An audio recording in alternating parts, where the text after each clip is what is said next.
Hello friends, कैसे हैं आप सब। I hope you all are very well. So CUET PG का आंसर की आने से पहले आपको ये डॉक्यूमेंट्स सारे रेडी कर लेने हैं। आंसर की तो आएगा ही, लेट हो रहा है इस बार, बट आपको ये डॉक्यूमेंट्स इसलिए रेडी कर लेना है क्योंकि जैसे ही आप ये डॉक्यूमेंट रेडी कर लोगे आप निश्चिंत हो जाओगे और रिजर्वेशन का जो फायदा बच्चे उठाना चाहते हैं उनके लिए भी कोई टेंशन, कोई किसी तरीके की मिसचीफ, गड़बड़ी, दुर्घटना होने की जरूरत नहीं है। वीडियो के लास्ट में बताऊंगा कि रिजर्वेशन का वो कौन सा रूल है जिसको आपको फॉलो करना है। सारा डॉक्यूमेंट हमने एक जगह रख दिया है। अगर आपको इसकी पीडीएफ चाहिए, ये चूंकि मैंने एक जगह लिख दिया है, लेकिन इसमें भी कौन कौन से आपके लिए बहुत महत्वपूर्ण है ये मैं आपको बताऊंगा। देखो, काउंसलिंग एक ऐसा प्रोसेस होता है ना, काउंसलिंग का मतलब समझो, उसमें आपको सुझाव देते हैं। आपको ये नहीं कहते कि आओ आपका एडमिशन हो ही जाएगा। इसलिए जितने बच्चों का एडमिशन के लिए काउंसलिंग के लिए बुलाया जाता है उन सबका एडमिशन नहीं होता है। तो पहले ये भ्रम दिमाग में निकाल दो। आप बहुत तीसमार खाओ, बहुत बकवास लगाते हो, बहुत हीरो बनते हो घर में, लेकिन बुलाया जा रहा है तो जरूरी नहीं है कि आपका एडमिशन हो जाए। ये मैं सच्चाई बताता हूं, थोड़ा कड़वा होता है लेकिन ये तो है। पहली चीज, आपको एडमिट कार्ड, और वो कौन सा सीयूटी पीजी का एडमिट कार्ड चाहिए, ध्यान से सुनिएगा। जिसपे आप सेंटर गए थे और वहां मोहर लगी थी, सील लगा था और सिग्नेचर और थंब इंप्रेशन आपका था, वो वाला चाहिए। दूसरा लेकर के मत जाना। इसकी भी 2 कॉपी करवा लेना। हालांकि मैं सभी का कहूंगा कि 2 से 4 कॉपी करवा लीजिएगा। अगर आपका मेरिट में नाम आता है तो आपको सारे डॉक्यूमेंट्स इतने इतने कॉपी रखोगे तभी जाकर के जान बचेगी। सीयूटी पीजी का एडमिट कार्ड 2025 का जो नियम है उसको आपको फॉलो करना होगा। आप ऐसे प्रिंट करके बस लेके चले जाओगे, वो मान्य नहीं होता है, इन एलिजिबल हो जाओगे आप, कोई आपको बचाएगा नहीं। पहला सबसे जरूरत वाला डॉक्यूमेंट मैंने 1 नंबर पे दे दिया है। दूसरी चीज है आपका आंसर की, और फाइनल आंसर की के बाद आपका स्कोर कार्ड जारी किया जाएगा। आपने जो चैलेंज किया, नहीं किया, उसके बेस पे जो स्कोर कार्ड आएगा। ये अलग बात है कि पीजी में एक ही शिफ्ट में सारे एग्जाम होते गए हैं तो नॉर्मलाइजेशन की कम चांसेज हैं, लेकिन स्कोर कार्ड आपका आएगा। स्कोर कार्ड का क्या मतलब है भाई? ये स्कोर कार्ड वो स्कोर कार्ड होगा जिसमें आपके नंबर लिखे होंगे। मान लो आपने नंबर पाया 282, आपके नंबर आए 300 में 300, आपके नंबर आए 140, कुछ भी नंबर आ सकता है। इसमें आपका मार्क्स लिखा होगा, सीयूईटी पीजी के मार्क्स, ठीक है, ये लिखे होंगे उस पर। आपने कौन से सब्जेक्ट में कितना मार्क्स पाया है ये भी लिखा होगा। ये दी मान लो 4 एग्जाम दिया तो चारों का अलग अलग लाइन में दिया होगा। सीयूटी पीजी का स्कोर कार्ड इस तरीके से आपके पास होगा। 10th का मार्कशीट, ये बहुत जरूरी है। हम आपको एक चीज बता दें, आपके पास जब आधार नहीं था तो डेट ऑफ बर्थ का सबसे बड़ा जो एक निशानी था ना, वो यही था। मैं फिर से क्लियर कर दूं, डेट ऑफ बर्थ अगर भारत सरकार मानती है तो 10th के सर्टिफिकेट में मानती है। समझ में आ गया? 10th marksheet and certificate for date of birth proof, जन्म दिवस यानी जन्म की जो तारीख है उसके प्रूफ के लिए। Is it clear? यस, ये क्लियर रहना चाहिए। अब आप कहोगे सर आधार में मेरा भी वही है, सेम है, कोई बात नहीं, लेकिन प्राइमरी तौर पे यही मांगा जाएगा। अच्छा, सर्टिफिकेट बहुत सारे बच्चे नहीं लाते हैं, जनरली बहुत बच्चे ले आते हैं। जैसे मैंने 2-3 साल बाद सर्टिफिकेट आता था पहले बिहार में, अब तो 1 साल के बाद आ जाता होगा, तो आप जाकर के ले सकते हो। 12th का भी सेम है, मार्कशीट रखना जरूरी है। मार्कशीट से पता चलता है कि आप पास हो गए हो, और इसका सर्टिफाई देता है ये सर्टिफिकेट वाला प्रोग्राम। समझ में आ गया? ग्रेजुएशन मार्कशीट की कहानी क्या है भाई? ग्रेजुएशन में अगर आपने ग्रेजुएशन कर लिया है तभी मार्कशीट होगा, अगर अपियरिंग हो तब। ये दोनों डाउट मैं अभी क्लियर कर देता हूं। ध्यान रखिएगा, अगर आप अपियरिंग हो तो आपके पास 5th सेमेस्टर का तक का होगा या 2nd ईयर तक का होगा। अगर ईयर वाले सिस्टम से हो तो 2nd ईयर तक का होगा, एंड 5th ईयर तक आपने कर लिया होगा तो 5th सेमेस्टर का आपके पास आ गया होगा। ये आपको चाहिए, ठीक है। अब मान लो आपके पास उस समय तक आएगा तो अंडरटेकिंग का एक फॉर्मूला यूज किया जाता है। हर यूनिवर्सिटी के पास अंडरटेकिंग फॉर्म होता है। अंडरटेकिंग क्या होता है? ये लीगल डॉक्यूमेंट टाइप होता है, आपको समझा देता हूं। मान लो आप कहीं गए तो आप बोले कि भाई मेरे पास आधार तो है लेकिन पैन कार्ड नहीं है, किसी काम में गए आप, ठीक है। वहां पे जाने के बाद आपको पता चलता है कि नहीं आधार नहीं है, तो अच्छा ठीक है भैया, आप ये लिख करके हमें दे दो कि आप पैन बाद में जमा कर दोगे। यही फॉर्म जिस पे ये लिखा जाता है, 4-5 लाइन ही लिखा रहता है इस पे, मैं वो भी आपको दिखा दूंगा, उसी को कहते हैं अंडरटेकिंग फॉर्म। तो आपके पास अगर फाइनल नहीं है तो आप अंडरटेकिंग भर के दे दोगे कि सर हाँ, दोगे ना, आप तो एडमिशन लोगे तो डेफिनेटली दोगे। ये पेपर भर के दे दोगे, बाकी फोटो कॉपी तो लग जाएगा, ये भी इसका एक कॉपी लग जाएगा, फोटो खींच के आप रख लेना अपने रिकॉर्ड के लिए, ठीक है। अब आते हैं कैटेगरी सर्टिफिकेट के ऊपर, जो कि सबसे ज्यादा टेंशन क्रिएट करता है बच्चों में। SC ST OBC EWS, इन सारे बच्चों को सेंट्रल का सर्टिफिकेट चाहिए। सेंट्रल का किसका सर्टिफिकेट चाहिए बच्चों? सेंट्रल का सर्टिफिकेट चाहिए। ये ध्यान रखिएगा, ये स्टेट का नहीं चाहिए। If applicable in prescribed format, जो सीयूईटी पीजी के फॉर्म में प्रिस्क्राइब्ड फॉर्मेट दिया था उसी फॉर्मेट में इसको करना है। डोमिसाइल सर्टिफिकेट बहुत जगह मांगा जाता है, हर जगह नहीं मांगा जाता। सिर्फ मान लेते हैं, एग्जाम्पल के लिए लिखें पटना लॉ कॉलेज में मांगा जाए, ये जरूरी नहीं है, ठीक है ना। आपको डोमिसाइल वो मांग दे, स्टेट होगा तो डेफिनेटली मांग देता है कभी कभी। माइग्रेशन सर्टिफिकेट, अब टीसी और माइग्रेशन का एक भयानक कंफ्यूजन चलता है सबके दिमाग में, भैया ट्रांसफर सर्टिफिकेट और माइग्रेट करें। देखो आपका कहीं से ट्रांसफर हो रहा है तो क्या करोगे आप, माइग्रेट ही तो कर रहे हो।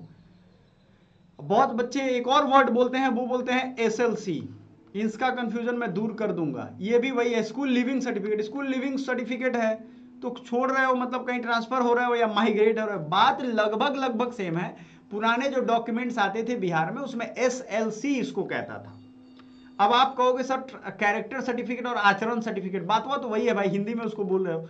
तो सिंपल सी बात यह है भाषा में कि आपको ये कंफ्यूजन में नहीं पड़ना है, इससे आपका नुकसान होगा। आप तीनों एक ही चीज है, आपका स्कूल कॉलेज या यूनिवर्सिटी जो भी स्लिप काट के देगा माइग्रेशन का वो मिल जाएगा आपको, माइग्रेशन का सर्टिफिकेट। फिर transfer certificate for college leaving certificate, ये याद रखिएगा, ट्रांसफर सर्टिफिकेट या सीएलसी। अब स्कूल छोड़ोगे तो एसएलसी मिलता था, लेकिन या तो ट्रांसफर सर्टिफिकेट टीसी लिखा होगा या कॉलेज लिविंग सर्टिफिकेट मिलता है, जनरली अब हर जगह यही मिलता है।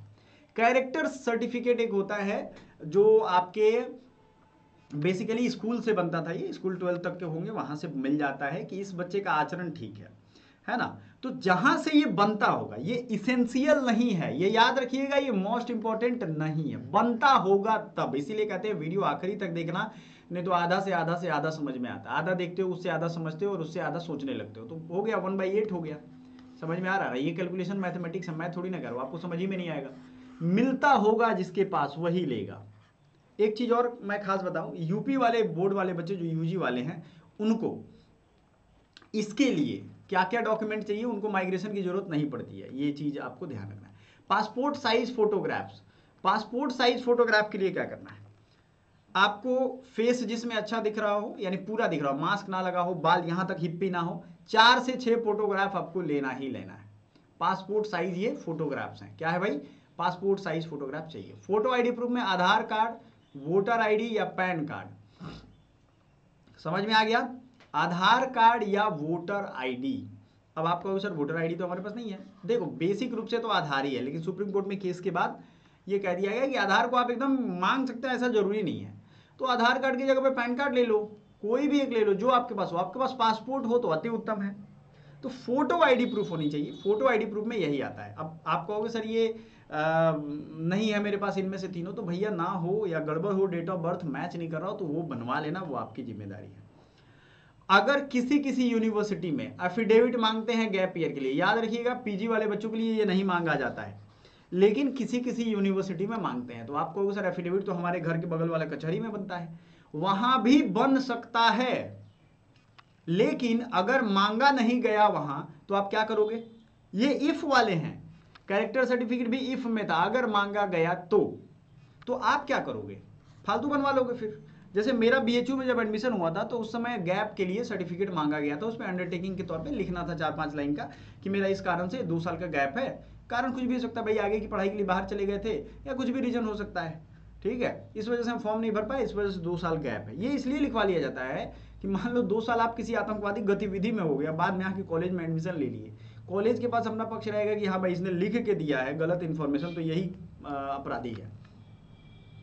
एफिडेविट का ये यहाँ पे मकसद ये होता है। गैप ईयर का सीधा मतलब रखो कि गैप होता ही है एमए करने में। जैसे मैंने यूजी किया बीएचयू से, फिर पीजी 2 साल के बाद करने आया था। समझ में आ रहा है आपको ये क्यों हो रहा है ऐसा, क्योंकि भाई एमए से पहले बच्चे सोचते हैं कि चलो सरकारी जॉब हो जाए, अब एमए दिखता है उन्हें कि मास्टर्स में जो प्लेसमेंट वाले कोर्स है उसमें एडमिशन ले लो, जान तो बचे। तो ये आपको करना है, अगर वहां मांगा जाए तो वहां पे एडवोकेट और उनके चेले चपाटी होते हैं, वो आपको बना देंगे, ठीक है। एमए में कहीं एज क्राइटेरिया नहीं होती है जनरली, बट हो तब। सीयूटीपी काउंसलिंग का रजिस्ट्रेशन फॉर्म, रिसिप्ट प्रिंट। अब आपको अगर काउंसलिंग के लिए बुलाया जा रहा है तो कोई ना कोई डॉक्यूमेंट हो सकता है दिया जाए, या आपने जो फॉर्म भरा था, तो याद करो फॉर्म 4 से 5 पेज का था, पीडीएफ था ना जी, जिसे आपने डाउनलोड करके मोबाइल में सेव करके रखा है। अभी तक प्रिंट नहीं निकाला है, होशियारी बस आपने सोचा है कि अरे निकाल लेंगे बाद में, कोई बुराई थोड़ी है यार। लेकिन आप क्या करते हो, मोबाइल के मेन मेमोरी में सेव करते रखते हो। मोबाइल बेच दिया, मोबाइल दूसरे को दे दिया, या खो गया, या वो फोल्डर ही डिलीट हो गया, गया काम से, आप उसको सेव भी कर रहे हो तो ड्राइव में सेव करो। कहाँ करोगे, ड्राइव में। समझ में आ गया, ये आपके डॉक्यूमेंट चाहिए। इसके अलावा भी बहुत सारे डॉक्यूमेंट हो सकते हैं यूनिवर्सिटी डिमांड करे, वो यूनिवर्सिटी वाइज हम लोग काउंसलिंग का पूरा एक सिस्टम सीयूईटी पीजी पॉइंट पे आएगा और आपको वो देखते जाना है, याद रखिएगा। अब एक चीज और यहां महत्वपूर्ण है, मैंने कहा था कि आखिरी में आपको बड़ी जरूरी बात मैं बताऊंगा बच्चों, वो ये है कि आपको अपना कास्ट सर्टिफिकेट, ध्यान से सुनिएगा, जाति प्रमाण पत्र अपडेटेड लेकर के जाना है। 1 जनवरी के पहले का ले जाओगे, 1 जनवरी 2025 का नहीं मानेगा कोई, मैं क्लियर कह रहा हूं, एडमिशन नहीं हो पाएगा। जो करना है आप कर सकते हो, जाओगे हाई कोर्ट लड़ने, सेंट्रल यूनिवर्सिटी का केस लोअर कोर्ट में नहीं चलता है, परेशान हो जाओगे। कुछ नहीं करना है, ब्लॉक वीडियो डिस्ट्रिक्ट ऑफिस जाना है आपको, ब्लॉक से होकर के वो गुजरेगा पेपर, और जा करके भाई वेरीफाई करवा लो। अगर आपने फॉर्म भरने समय उसको अपडेटेड दे दिया था तब तो अच्छी बात है, आपने फॉर्म तो इसी साल भरा है ना, तो अपडेटेड ही होगा आपके पास। लेकिन ओरिजिनल डॉक्यूमेंट्स के साथ ये कंपलसरी, आपने सारा डॉक्यूमेंट ठीक रखा है, जाति प्रमाण पत्र आपने गड़बड़ कर लिया, दुनिया की कोई भी ताकत आपको नहीं बचा पाएगी, क्योंकि वो विद्वानों की मंडली होती है भाई, प्रोफेसर्स बैठे रहते हैं आपके काउंसलिंग में, आपको अच्छे से समझाएंगे कि बेटा ये नहीं चलेगा। तो आपका रिजल्ट का नंबर वो मैच करेंगे, क्या जनरल कोटे पे आपका हो पाएगा, अगर हो पाया तो ठीक है, नहीं तो बड़ी मुश्किल हो जाएगा। समझ में आया, ये याद रखिएगा, आपको अपडेटेड लेकर के जाना है, ये स्ट्रिक्टली नियम में लिखा हुआ था। अब ओरिजिनल डॉक्यूमेंट्स जो भी हैं उनको बड़ा सावधानी से रखिएगा, 2 से 3 सेल्फ अटेस्टेड कॉपी लेकर के जाना है। एक चीज ध्यान दीजिएगा, 2 से 3 पहले फोटोकॉपी कराओ, उसके बाद उस पर वहीं साइन करना, जो भी नाम हो, ठीक है ना, सुमित कुमार सिंघानिया लिख करके और डेट लिखोगे। सेल्फ अटेस्टेड कैसे करना है, ये मुश्किल काम नहीं है। मान लो ये डॉक्यूमेंट है, उसके साइड में लिखना है, आपका साइन करना है। ये इस सरकार ने ये नियम लागू किया था, बहुत अच्छा है, इसमें ज़्यादा वेरिफिकेशन दूसरे से करवाने की जरूरत नहीं है। सेल्फ अटेस्टेड करोगे, ये आप ही का डॉक्यूमेंट है और आपने ही साइन कर दिया, मतलब आपकी जिम्मेदारी है। ये आपको वहां करना है, यहां मत हड़बड़ी में कर लेना पहले ही। मान लो कोई यूनिवर्सिटी मांग रहा है, कोई नहीं मांग रहा है, एडिशनल रिक्वायरमेंट भी वो मांग सकते हैं। जब काउंसलिंग का नोटिफिकेशन आएगा तो आपको वो मांगेंगे। जनरली जो चीजें मांगी जाएंगी वो सारा मैंने आपको बता दिया, समझ में आ रहा है। फिर से बता दूं, जो 2-4 साल का यहाँ रिकॉर्ड है, 2022 में 16 सितंबर को आया था, क्योंकि कोरोना का टाइम था, 23 में जुलाई में हुआ, अप्रैल सेकेंड वीक में 24 में आ गया था। इसमें भी हम इंतजार ही कर रहे हैं, आपका रिस्पॉन्स शीट जल्दी देखने को मिलेगा। करना कुछ नहीं है, वही जहां से आपने एडमिट कार्ड डाउनलोड किया था वहीं से रिस्पॉन्स शीट डाउनलोड हो जाएगा। ये सारी पिछले वीडियो में मैंने बता दी है।